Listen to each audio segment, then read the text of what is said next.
This song is on my heart. I have one question. How can we have peace in the Middle East when there's none at home? That statement right there speaks true. How can we expect things to get better across the globe if we're not taking care of our home?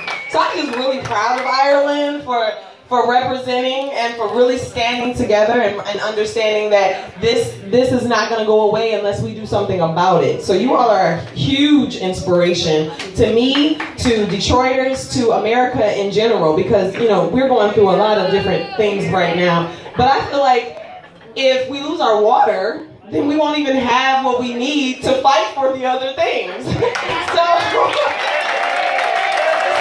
the end of the day, you know, you can fight for 1,000,001 things, but if you don't have water, how are you going to fight for education and labor and all of these other things? So to me, water and making sure that your God-given right, even if you don't believe in God, the natural right that you have as a living entity on this planet requires water. And one of the questions that I have asked over the months for people is, name me one thing on the planet that does not require water. Not just people, not just plants, not just animals. Politician. But they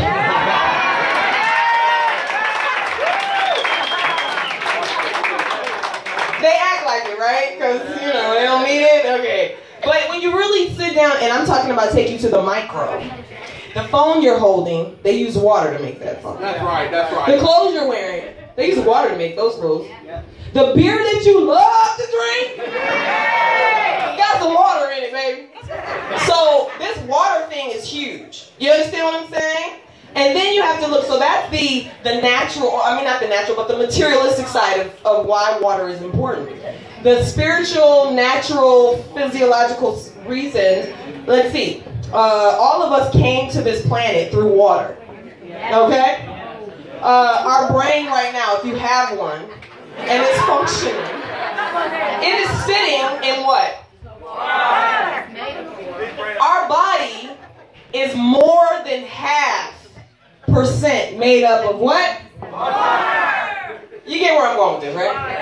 Okay, so this water thing is huge, and it's not just about. I mean, you can make it whatever you want it to be about. You got some people that want to bring down the government. They want to make the government pay whatever, and then you got some people that's like, don't mess with Mother Earth, because I don't play that. That's me. Okay? And then you got some people that's just like, you know what? I don't have the money to play these games, and I don't want to have to pay extra. So whatever your reason is really not the issue. The issue is making sure that whatever your reason is, you believe it and you're passionate about it enough to stand up and do something about it. This is about the world as a whole coming out of this dependent slave mentality that we're all in.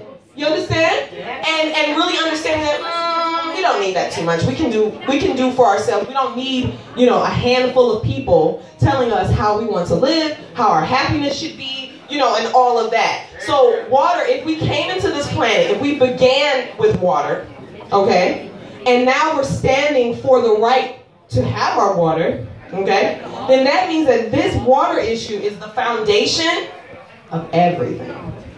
You understand? Yes. Of everything. Okay? So if when we, let me put that out there, when we win this fight against the water, come on, turn up, turn up. Let's get some church up in here. Detroit is in the house. Okay? So when we do win this battle against our water, which we already know we're entitled to because it comes from the sky and we came through this mud, okay?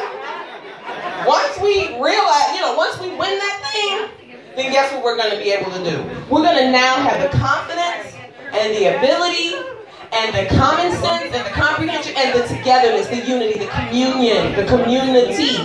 We're going to have that so tight and so intact. And now it's time to move on to other things that also are impacting us. And we will be able to say to the world, hey, you can speak up, You can say something. You can make a difference. I personally am a single mother of 5 children, and I found myself a single mother unexpectedly. I was married, and you know, thinking we're gonna grow old together and raise these babies, and that brother left. So I was like, okay. I'm looking at the babies like, what am I gonna do now? You know what I'm saying? But at the end of the day, I did find myself on hard times, and I wasn't able to pay my water bill. My water's been shut off 3 times. The first time it was shut off because of the system and the way the system is set up. It's set up to build properties, not people. So when I moved into my new home, it had an outstanding water bill. With that outstanding water bill, somebody had to pay it. They don't know the person who actually lived in the property because they build property. So I had to pay it. I don't have extra money to pay somebody else's bill. So I had to go without water for a few days, like maybe a week or so, right? Myself and my children. Then about 1.5 years later, my water got shut off again. This time because for months and months and months, the water department pressed me to get a smart meter system. Now what you don't know is that in Detroit and in most parts of America, a meter system is just normal practice. I mean, we've had meters for hundreds of years. I mean, this is what we do. So for us, the idea of our water being metered is commonplace. But what's so significant is that, say for instance, when I was growing up, my parents and grandparents, they would get a $40 water bill every 3 months. Okay? And that was in the 70s and 80s. Now in 2014, the average water bill is $130 per month. Average. That's like the bottom base, boo. Okay? Who can afford that? So this second round of when my water got shut off, it was because the water department kept pressing me to put in this new smart meter, which is like a digital meter that really does all of your utilities and kind of monitors your usage. And so I kept protesting and protesting, no, you can't come, no, I'm not going to let you do it, no, no, no, no, no. And they kept threatening to turn my water off. Finally, after almost a year of resisting them, they did. So what do? You're a mother of 5. You know, you got to feed your family, you got to flush the toilet, you got to do some things. So I gave in, of course, and let them come in and put the meter in. So then about a year, and of course, let me say this, my next bill was extremely high. Extremely. Okay? And so then the third time my water got shut off was about 1.5 years after that. And that was because of non-payment. As I was getting the bills, I'm calling them saying, look, I don't have $700, I don't have $800 to pay you. Can I pay in payments? Can I give you what? And they weren't willing to take that. They were like, no, we want all of our money or you're getting shut off. So I got shut off. It was a hot summer day. You know, I've been working all day. My children have been out all day. And we come home ready to take a shower and chill, and the water is off. So now, what do? The main question people ask me is, well, what do you do when your water is off? I don't know what other people do, but when my water got shut off, I took about 10 minutes to cry. Okay? Just go in my room and say, what the fuck? And just cry and get it all out. But before I can wallow in my pity, right? My 3-year-old is at the door. Knock, knock, knock, knock, knock. Mommy, I'm hungry. So now reality kicks in. I don't have time to fight this and go through that and call. And I gotta, at that moment, figure out, how am I gonna get water to my children? How am I gonna get water in the house?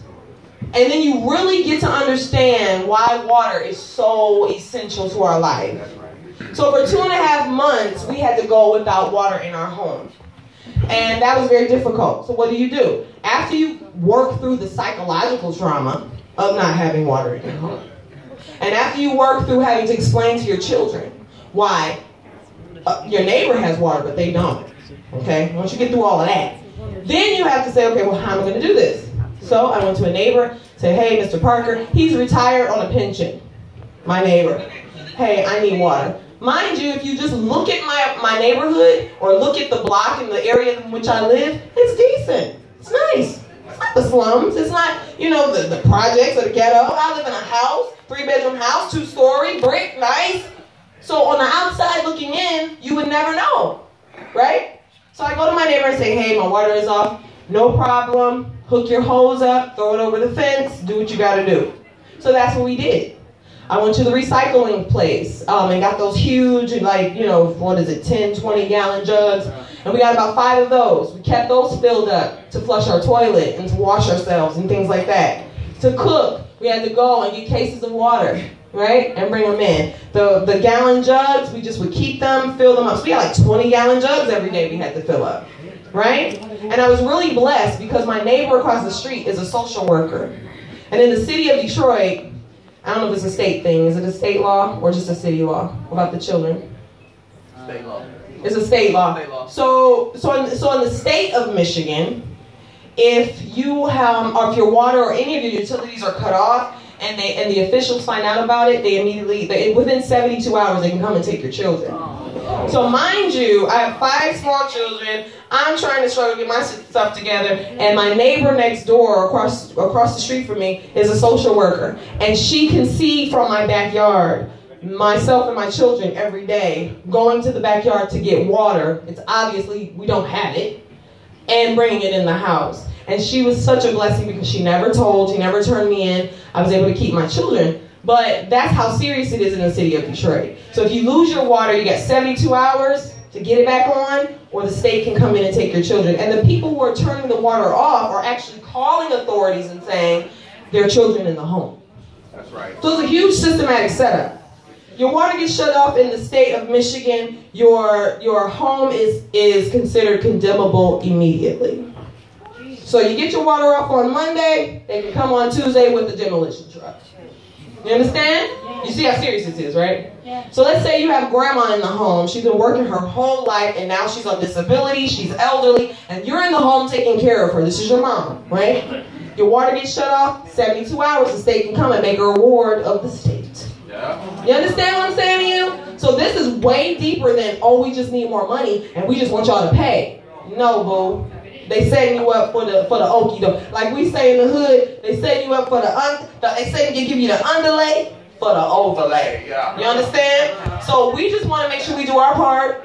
You know, I'm just a resident. I'm not an activist or anything. I'm just a concerned citizen that I feel like everybody should be standing up and giving a damn on some level. So I'll do it until other people can, you know. But that's really what it's about. So you all need to continue to do what you're doing, which is fight for what you know to be right, what you know to be true. Don't fall for the little jokey joke about, oh, we'll just lower the tax rate. We'll just bring it down from 700 to 700 pounds or whatever it was to 100. Don't fall for that. They set you up, man. You make sure you let them know. You understand? And you tell them, I'll pay for you to clean my water. I'll pay for you to clean my water. I'll pay for you to do the things that you know you need to do for my water, but I'm not going to let you tell me that I have a right to water or not. Like, that's retarded. So I encourage you all to continue doing what you're doing. I'm very proud to be here. I'm grateful on every level. I got some Irish blood in me, so I'm here with my cousins. You know what I'm saying?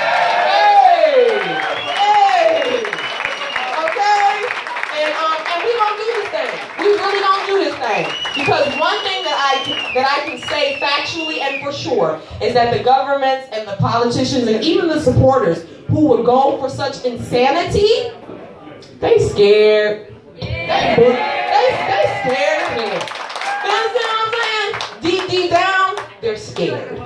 Okay? And we have to, there's nothing to be afraid of. It's not going to be a violent movement or anything like that. We're just going to stand our ground. It's just like that. Just stand your ground. All right? I love y'all, Ireland. Y'all bomb.